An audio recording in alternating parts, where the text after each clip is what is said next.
Hi, welcome to Loft 801. My name is Diego, and today I'm talking about Misericordia. For every stunning French animation I see, there is an equally awful French cliché sex farce. Alainguiraudie's film is set in the sleepy Aveyron countryside where desire, guilt, and power slip over one another like wet stones. I am failing to resonate with the people who found this movie funny and slyly moral. I found it cold, meandering, and exasperating. Interestingly enough, Misericordia translates into mercy. The true mercy is me spoiling this movie so that you don't have to watch it. Jérémie returns to Saint-Martial for the funeral of his former boss, Jean-Pierre Regal. He bunks with the widow Martine and toys with the idea of reopening the shuttered bakery. He rekindles edged-out friendships with Martine's son, Vincent, and a neighbor named Walter. A clingy, watchful priest, Abbot Philip Gressol, hovers. As the days go by, Vincent gets rightfully suspicious that Jérémie is trying to sleep with his mother and physically tries to force him to leave. This results in Jérémie killing him in the woods, burying his body, and then spending the remainder of this movie lying and trying to avoid slipping up with Martine, Walter, and the police. I'm gonna be honest, this movie had some potential, but man, what a snore. It's like Slowburn, but the visuals aren't as pretty, the acting isn't as passionate, and there are no payoffs. This movie is an hour and 44 minutes, and it drags by. This movie is the definition of a slow burn. A big part of why this movie drags is because it's more of a drama than it is a comedy. This movie really relies on its characters and their interactions, and in some cases, not so subtle sexual tension. The problem with this is that our main character sucks. His motivations are never explained. He is a sexual deviant who wants to sleep with everyone. Well, mostly everyone. Why is he a sexual deviant? That is never explained. It's never explained why he wants to stay at Martine's when he could have easily gone home after a day or two. The other downside to Jérémie is that he's so unintriguing. He's a very dry character and his blankness doesn't help. He just exists, and even after the homicide, he's not much more interesting. My other issue with this movie is that Jérémie is clearly guilty of the murder and Vincent's disappearance. Everyone around him thinks it's weird that he's lying and covering up what he did and is suspicious of him, but nobody ever fully calls him out on it. And even when they do call him out on it, he explains himself away and everybody just buys that. If I had a son and he went missing and the last person to see him alive was his friend, and I knew that his friend was lying, I would interrogate the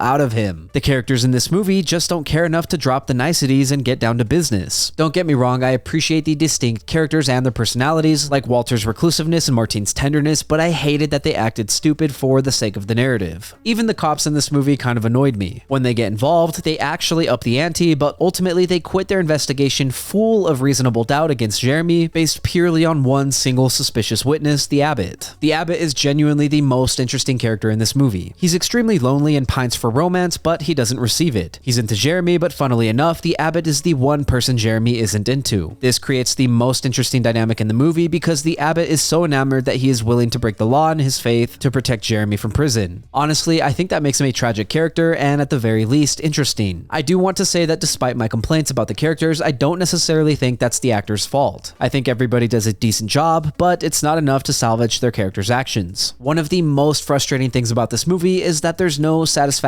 payoff. The movie ends without ever revealing Jérémie's motivation. Jérémie never gets with Walter. He never gets with the Abbot. He's still staying with Martine. The film just ends after the investigation ends, and it sucks because this movie genuinely goes nowhere. Jérémie starts at point A and he finishes 1 inch away from point A. Adding to the boring tone, this movie made the bold choice to have no music. There's some light music during the opening credits, but for the film itself, there's no music. It's all about the soundscape and ambience. This would be perfectly fine, awesome even, if the characters in the story had been interesting, but because they were so bland, the minimalism just further dulls the movie. The only real upsides to the movie are the cinematography and the setting. I genuinely love the town and the forest. I love the quaintness of everything. It's beautiful and simple, and that actually works to the film's favor. The European small town vibe makes this movie feel a little more intimate. I think the visuals are simple, and this is also good. I like how they feel raw and don't glamorize the setting or the characters. It's more like a snapshot of what daily life is like. Sometimes you just go through the motions, and I think the cinematography is one of the more sincere aspects of this film.